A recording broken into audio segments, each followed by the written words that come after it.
दोस्तों एक लड़का था जिसका शादी होने वाला था और शादी का महज 2-3 दिन ही बचे हुए थे और उसका जितने भी नाते रिश्तेदार थे सभी लोग उसके शादी में हिस्सा लेने के लिए पहुंच चुके थे। उन रिश्तेदारों में उसका मौसी भी आई हुई थी जो कि काफ़ी खूबसूरत थी और उसकी हाल ही फिलहाल में शादी हुआ था और वो अपने ससुराल से डायरेक्ट उसके घर पर आई हुई थी। निमंत्रण दिया गया था लड़के वाले के तरफ से।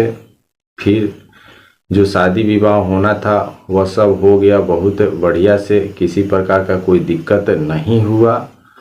उसके बाद बारी आया सुहागरात मनाने की। तो दोस्तों गर्मी का दिन था और जितने भी नाते रिश्तेदार आए हुए थे वे लोग छत पर सोए हुए थे क्योंकि उस समय पंखा का कोई व्यवस्था नहीं था और जो दुल्हन का कमरा था जिसमें वो सज संवर कर बैठी हुई थी अपने पति के इंतजार में, उस रूम में भी कोई पंखा का व्यवस्था नहीं था और जो लड़का था वो अपने यार दोस्तों के साथ पार्टी कर रहा था। तब तक इधर जो दुल्हन थी वह कमरे में बैठी थी और जब उसे गर्मी महसूस हुआ तो वह अपने कमरे से निकलकर छत पर चली गई सोने के लिए, जहां पर घर आए तमाम रिश्तेदार सोए हुए थे। तो मौसी लग रही थी, उन्हीं के पास बगल में वो सो गई। तब तक जो लड़का था वह दुल्हन के कमरे में आया तो देखा कि जो दुल्हन है उसका वह कमरे में नहीं है। तो वह अपने माँ से जाकर पूछा तो माँ बोली कि तुझे काफ़ी तेज गर्मी लग रही थी तो वह मौसी के बगल में जाकर सो गई है। उसके बाद जो लड़का था वह सोचने लगा कि अब क्या करे। फिर दोस्तों किसी तरह से पैंतरा लेते हुए वह चला गया जहाँ मौसी सोई हुई थी और मौसी के बगल में सो गया। दोस्तों वह सोचा कि उसकी पत्नी सोई हुई है, लेकिन जो दुल्हन थी वह उसके जाने से पहले उठकर अपने कमरे में चली आई थी। उसके बाद दोस्तों जो लड़का था वो अपने मौसी के साथ ही कुछ ऐसी अनहोनी कर बैठा जिसके बारे में यदि आप लोग जानेंगे तो आप लोगों का होश उड़ जाएगा। तो दोस्तों आज की कहानी बहुत ही लाजवाब और दमदार होने वाली है। यदि यह कहानी पसंद आए तो लाइक कर दीजिएगा, चैनल पर नए हो तो चैनल को सब्सक्राइब कर लीजिएगा ताकि हौसला बढ़ता रहे। तो आइए बिना देरी किए स्टार्ट करते हैं। प्रणाम नमस्कार। तो दोस्तों यह कहानी बिहार के चंपारण जिले के एक छोटे से गांव की है। दोस्तों एक लड़का था जिसका नाम करण था। करण इंटर की पढ़ाई कर चुका था और अपने माता पिता का इकलौता संतान था। जो माता पिता थे वे लोग किसान थे, खेती बाड़ी करते थे, अन्न उपजाते थे और जो करण था वो अभी कोई काम धाम करता नहीं था। पूरे दिन अपने दोस्त यार के साथ खेलता रहता था, मौज मस्ती करता फिरता था। और जो करण की माँ थी वो अक्सर बीमार रहती थी, खाना पीना उससे ढंग से बनता नहीं था। तो वह हमेशा करण को कहती थी कि तुम शादी कर लो, घर में बहुरिया ला दो, बहुरिया आएगी तो टाइम पर खाना पीना पका कर देगी, मुझसे अब नहीं बनती है। करण रोज़ सुनता था। फिर एक दिन के बाद ही इसी तरह से माँ बेटे में नोक झोंक हुआ तो करण अपनी माँ को बोल बैठा कि फिर शादी कर दो मेरा, मैं शादी करना चाहता हूँ। उसके बाद दोस्तों क्या था, जो करण की माँ थी वह करण के पिता को करण के शादी के बारे में बताई। तो करण के पिता बोला कि ठीक है, मैं कोई अच्छी सी लड़की का पता लगाता हूँ। उसके बाद दोस्तों वह करण के लिए लड़की ढूंढने लगा। लगभग 3-4 महीने के बाद एक लड़की का पता लगा। जो लड़की थी वो बगल के गांव के ही रहने वाली थी, जात बिरादरी का। उसका नाम सुमन था। सुमन बेहद ही खूबसूरत थी, वो भी अपने माता पिता की इकलौती बेटी थी। उसके बाद क्या था दोस्तों, जो भी देख दिखावा होता है लड़का लड़की का सब कुछ हो गया। उसके बाद शादी विवाह जो होता है उसका दिन तारीख भी तय हो गया।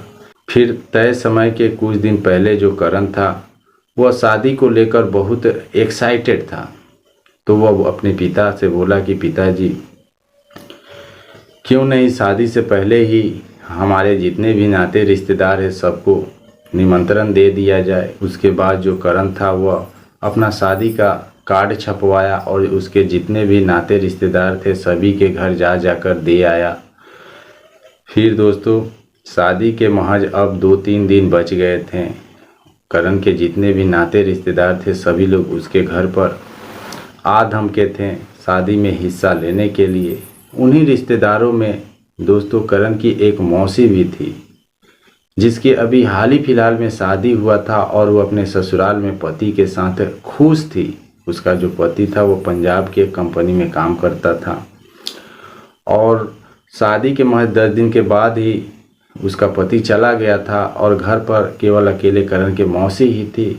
तब तक करण जो था अपने मौसी को भी जो शादी का कार्ड होता है वो दे आया।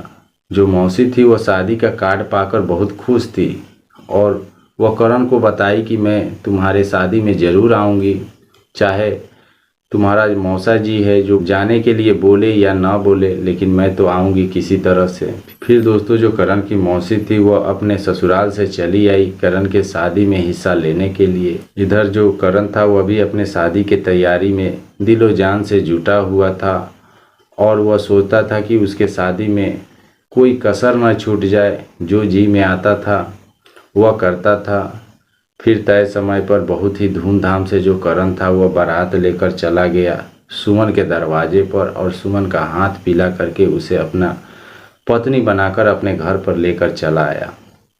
दोस्तों उस दिन करण का पहला सुहागरात था और दोस्तों शादी के बाद जैसे कि जितने भी गांव के यार दोस्त लोग होते हैं वे लोग कहते हैं कि यार शादी कर लिया, खर्चा करो, पार्टी दो।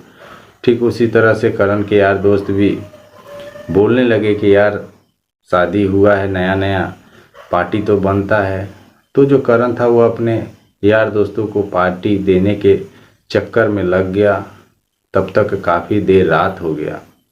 इधर दोस्तों जो करण की दुल्हनिया थी सुमन, वह अपने कमरे में करण के इंतज़ार में सेज सजाकर बैठी हुई थी और उस दिन गर्मी काफ़ी तेज़ था और सुमन जिस कमरे में बैठी हुई थी उस कमरे में पंखा का कोई व्यवस्था था नहीं। जितने भी लोग आए हुए थे शादी में सभी लोग छत पर सोए हुए थे और सुमन को काफ़ी गर्मी लग रही थी। तो वह अपने कमरे से निकलकर जो करण की मौसी आई हुई थी वो भी छत पर सोई हुई थी, उसी के बगल में जाकर वह सो गई। तब तक इधर देर रात जो करण था उसे पार्टी से फुर्सत मिला तो वह अपना सुहागरात मनाने के लिए सुमन के कमरे में आया और जब कमरे में आया तो देखा कि सुमन कमरा में है नहीं। तो वह अपने माँ से जाकर पूछा कि माँ सुमन कहाँ है, अपने कमरे में तो नहीं है। तो जो करण की माँ थी वो बताई कि उसे काफ़ी तेज़ गर्मी लग रही थी तो वह छत पर जाकर तेरे मौसी के बगल में सोई हुई है। उसके बाद जो करण था वह किसी तरह से बहाना बनाते बनाते धीरे से मौसी के पास गया जहाँ पर मौसी लेटी हुई थी। तब तक इधर करण के जाने से पहले जो सुमन थी वो वहाँ से उठकर अपने कमरे में दूसरे रास्ते से चली आई थी और जो करण था वह मौसी के बगल में जाकर सो गया, वो अपना पत्नी ही समझकर।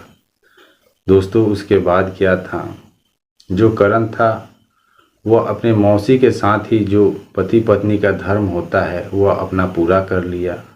जो मौसी थी वह गहरी नींद में थी। जब मौसी जी का नींद खुला तो उन्हें भी अच्छा लगा तो वह करण को खुली निमंत्रण दे दी, बोली कि अच्छा लग रहा है, जो करना है कर लो। करण को जब होश आया दोस्तों तो वह सोचने लगा कि क्या अनर्थ हो गया। फिर वो अपने मौसी से बोला कि मौसी मैं तो अपना पत्नी समझकर तुम्हारे पास सो गया, माँ बोली कि बगल में सोई हुई है, लेकिन तुम्हें तो पता चला कि यह मैं हूँ, तुम्हें तो रोकना चाहिए, मना करना चाहिए, लेकिन तुमने ऐसा नहीं की, क्यों?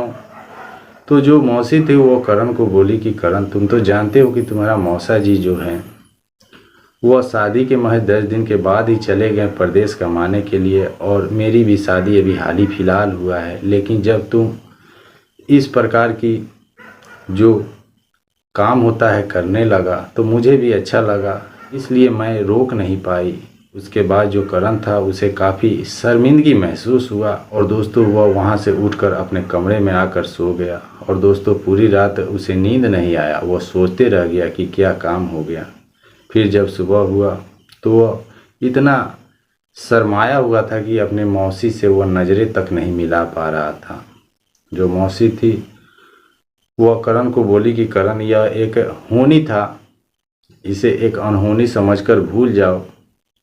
उसके बाद जो मौसी थी वह अपना विदाई लेकर घर चली गई। तो दोस्तों, यह एक सच्ची घटना पर आधारित कहानी थी। आपको कैसी लगी? यदि आप लोगों को कुछ कहना सुनना हो तो कमेंट बॉक्स में अपनी राय अवश्य दें। तो मैं फिर मिलता हूँ कल इसी समय नेक्स्ट डे। तब तक के लिए जय हिंद, जय भारत।